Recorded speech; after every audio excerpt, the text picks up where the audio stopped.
I'm Danny Brown, and you're listening to 1 Minute Podcast Tips, the show that helps you be a better podcaster in just a minute a week. If you want more specific tips just for you and your podcast, check out the Magic Mike membership at 1minutepodcasttips.com/support. And now, this week's episode.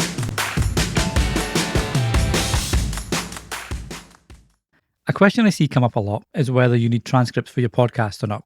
And I know a lot of podcasters say, well, I don't really need them because it just adds more time to the production process. And while I get that, it is really useful to have transcripts for one main reason, and that's accessibility. A good size of the population has hearing difficulties or is completely deaf, and for them, Transcripts offers a way for them to enjoy the episode too. By giving them a text version of your audio, it means they can follow along with the episode. Even if they're not hard of hearing, there can be times when an episode is really hard to follow along.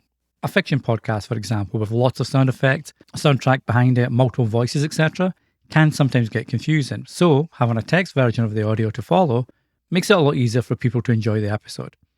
On top of that, it can actually offer you SEO benefits for your podcast.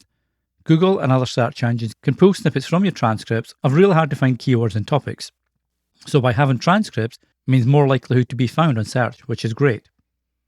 Additionally, podcasters say it can be expensive to add transcripts, and that can be true, but there's lots of great free options out there. Whisper, for example, from OpenAI, completely free and really accurate. I use Podin, which is a premium option, but again, it's super accurate for an automated service. And there's others too, so I'll leave them in the show notes, so be sure to check them too. Until the next time, happy podcasting. Thanks for listening.